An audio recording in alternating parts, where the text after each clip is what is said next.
Hola, hola, ¿cómo están? Espero que muy bien. El día de hoy vamos a hablar de 6 cosas que me hubiera gustado saber antes de venir a Canadá como mexicana. Para los que no me conocen, mi nombre es Joche, vivo en Canadá y me gusta subir videos sobre mi vida y mi experiencia en general. Asimismo, vamos a hablar en base a la provincia de Ontario, en la ciudad de Toronto, y contaré cómo fue mi experiencia en cada punto. Espero que disfruten mucho el video tanto como yo lo hice y les ayude a tomar una mejor decisión en el futuro sobre este lugar. Sin más que decir, comenzamos.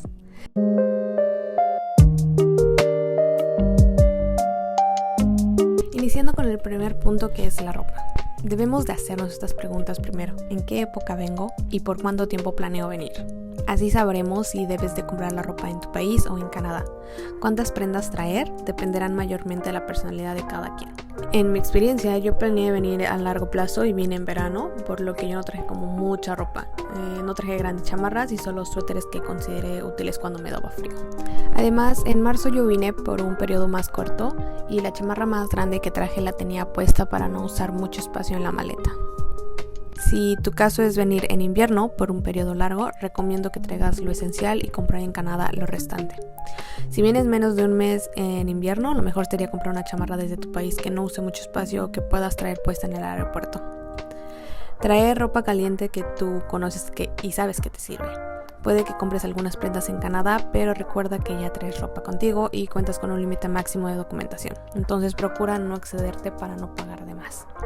En general, yo recomiendo venir en verano porque es la mejor época y no tienes que empacar mucha ropa a comparación del invierno.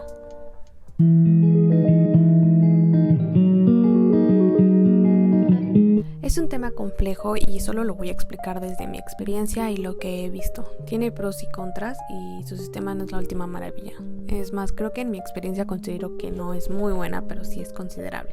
Si vienes como turista, no cuentas con un seguro de viajero y te sucede un accidente, el costo de esa recuperación es muy alta. Por eso debes de conocerte y saber si es bueno contratar un seguro o no. Si decides no hacerlo, estos son algunos percances que te pueden suceder. El precio de una consulta mínimo son $100 en cualquier clínica de salud, más el precio que tengas que pagar por las medicinas. Dependiendo del doctor y tu estado de salud, puede que te diagnostiquen solo el reposo, un antibiótico o una internación si es grave el accidente. Por lo que si es una pequeña enfermedad, lo mejor es quedarse a descansar porque el costo de la consulta no vale la pena para que te den el reposo. Yo recomiendo ir cuando realmente sea un dolor insoportable. La mayoría de las clínicas hablan en inglés. Existen algunas que hablan español, pero deben de buscar o saber de alguien que lo hayan atendido en ese idioma, por lo que debes de saber los términos para poder explicar al doctor correctamente cómo te sientes. Las clínicas no son hospitales o consultorios privados. No esperes que te vayan a curar de un día a otro. Muchas veces te dicen cosas como necesitas más descanso o tomar agua y aún así tienes que pagar la consulta. Por eso la importancia de conocer tu nivel de salud, tus alergias y condiciones. Desde mi experiencia, yo solo he ido a la clínica una vez estando aquí, pero he sentido síntomas de gripa como 3 veces y todo el tiempo me he quedado en casa, descansando y tomando agua. A veces yo podría decir que los doctores privados son mejores en mi país que las clínicas en Canadá. Aquí pagas mucho por las consultas. Recuerda que al ser turista y no tener un seguro, las consecuencias por el tratamiento son altas, ya que nada te protege. Sin embargo, si cuentas con otro tipo de visado, como mencioné, muchas veces dichas consultas te pueden salir gratis junto con las medicinas y otros beneficios. Recomiendo que investigues más a profundo sobre tu caso.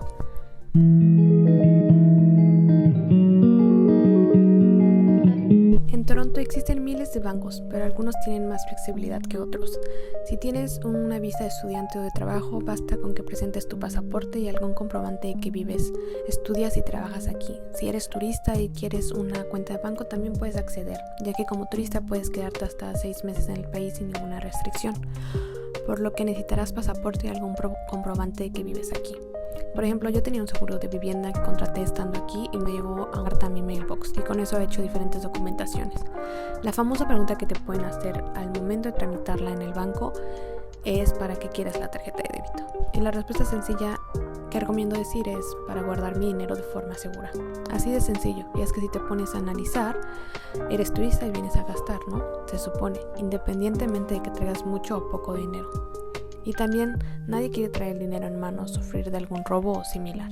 Así que de esa manera puedes explicar tus razones y con eso ellos no deberían de preguntarte más. Si te preguntan tu estatus, di seguro que eres turista. Muestra tu identificación y tu documento que avale que andas viviendo aquí. Yo recomiendo hacer el trámite con TD Bank. Ahí yo lo hice, pero existen otros bancos. De hecho, puedes iniciar tu proceso en línea y ya solamente tendrías una junta para validar la información que pusiste. Recuerda que hay ciertas restricciones y es importante que las leas. Tienes que pagar un costo mensual por mantener la tarjeta. Debes de preguntar si hay una multa si la tarjeta se encuentra en ceros. Y de ninguna manera puedes sacar una tarjeta de crédito con estatus de turista. Yo hice mi proceso en línea, la siguiente semana tuve mi entrevista y ese mismo día me la dieron. Desde entonces la he podido vincular con Apple Pay, tanto en mi celular como reloj. A veces ya ni necesito la tarjeta en físico.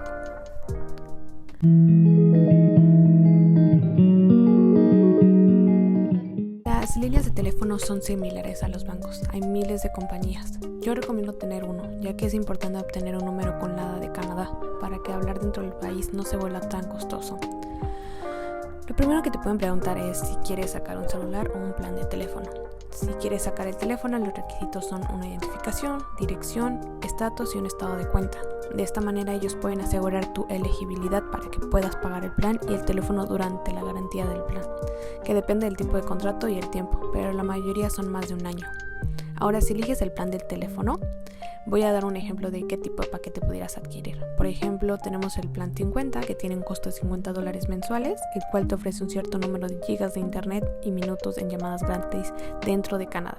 Si solo haces llamadas dentro de Canadá y usas esos gigas en redes sociales y Google, por ejemplo, te durará bien el mes completo, por lo que es suficiente. El plan te funciona muy bien estando solo en Toronto y en sus alrededores, aunque ya si te sales de esa área podrías empezar a sufrir algunas imperfecciones. En ambas opciones puedes elegir el número de teléfono, te piden dirección, método de pago, pasaporte o identificación. Y puedes hacer el pago mes con mes en efectivo desde cualquier centro de servicio o desde tu app. De igual manera puedes hacer pagos automáticos mes con mes para que no se corte tu línea. Puedes activar tú mismo el chip desde la app o en un centro de servicio. Te recomiendo preguntar, leer y entender lo más que se pueda el contrato. Si el idioma es un problema, trata de traducirlo y que no te dé pena. Lo importante es que tú estés consciente de los beneficios, la disponibilidad y las condiciones que conlleva el plan. Además, escuché que si en 3 meses tú como cliente no pagas el plan, se cancela en automático el número y durante esos 3 meses no hay un cobro. Voy a agregar algunas promociones de ciertas compañías que vi que te ofrecen este tipo de plan por solo adquirir la SIM card o el plan de teléfono.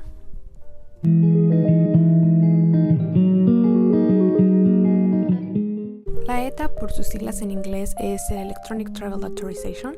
Te voy a dejar el link directo de la página de Canadá en la cajita de la descripción para tu consulta. Es una autorización que se agrega digitalmente, no física, en tu pasaporte para poder viajar solo por vía aérea.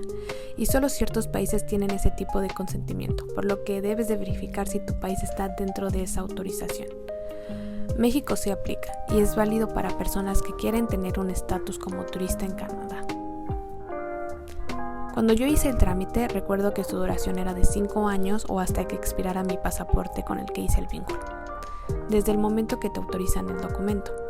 Me costó $7 canadienses, que en pesos mexicanos son como 100 pesos, lo cual no es muy caro. Necesitas este documento sí o sí para poder entrar a Canadá por avión. Todo lo haces desde tu computadora, no necesitas ir a ningún lado y puedes hacerlo tú solo sin necesidad de alguien más. Si existiera una persona que te ofrece hacerte ese servicio, probablemente puede estarte engañando, porque te cobrarán más que solo el precio de la ETA.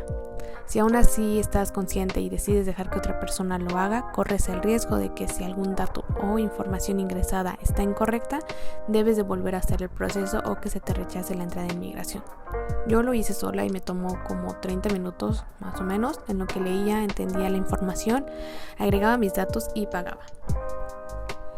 Haz el proceso de la ETA con tiempo de anticipación. A veces el sistema puede que no funcione o que tu tarjeta tenga un error por el tipo de cambio. Entonces, para evitar dobles pagos o que tu banco te bloquee la tarjeta, es mejor hacerlo con tiempo. En mi caso tuve que hacer el proceso 2 veces, porque la primera vez como que la página no avanzaba, así que decidí hacerlo el siguiente día con calma y concentrada para evitar un doble pago. Usé una tarjeta de débito de un banco mexicano y el segundo día funcionó perfectamente. A lo que me refiero es que si haces un pago y no pasa, solo intenta por segunda vez o con otra tarjeta de débito o crédito.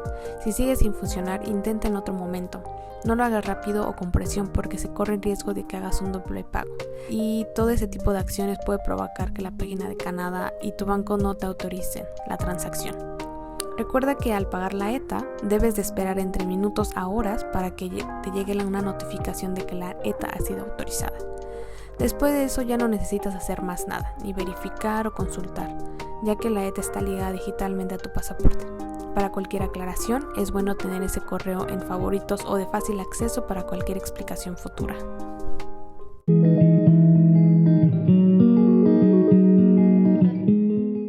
Siempre la zona de migración de cualquier aeropuerto internacional puede llegar a dar miedo y ponernos nerviosos. Por eso te voy a dar estos consejos para sentirte con más confianza al llegar. Acércate con mentalidad segura, que Canadá sepa que tú vienes a aportar al país, no que Canadá te viene a salvar de tus intereses. Eso se puede sumar con una buena presentación ante los ojos, porque recuerda que el oficial lo primero que verá es a ti físicamente. Y aunque eso no sea la respuesta definitiva de si te dejará pasar o no, como seres humanos cuando conocemos a alguien por primera vez, nuestro cerebro siempre dará un criterio rápido en base a lo primero que se ve visualmente, y después dará otro criterio cuando empezamos a hablar y demostrar nuestra personalidad. Si bien muchas veces hemos escuchado, no está bien juzgar por la apariencia, y estoy totalmente de acuerdo, ya que dar un criterio final por solo ver a la persona visualmente es lo que no está bien. Es por eso que los oficiales de migración te hacen preguntas, revisan tu pasaporte, tu historial y tus documentos necesarios para dar un criterio final. Pero si lo vemos de esta manera, el área de migración es un pequeño test de varios criterios que se podría categorizar como apariencia, documentación, entrevista e historial.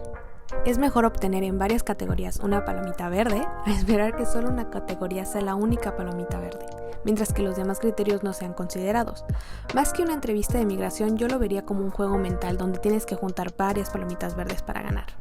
Recuerda que la apariencia es un plus, y más que ayudar al oficial, te va a ayudar a ti a sentirte seguro de ti mismo y poder responder con más tranquilidad cualquier pregunta que te hagan, y te aportará mayor plusvalía a tus palabras y acciones si te presentas bien físicamente. Si no hablas inglés, recuerda que eso en automático va a perjudicar tu entrevista, así que trata que los otros criterios obtengas la famosa palomita verde.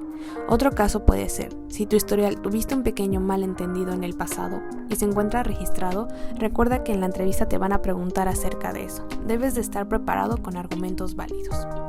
Unas sugerencias que doy son: si eres mujer, recomiendo un maquillaje natural, ropa cómoda pero presentable, uñas arregladas, no necesariamente pintadas. Para un hombre, la barba habla mucho de su estilo de vida, si la tienes cuidada o no.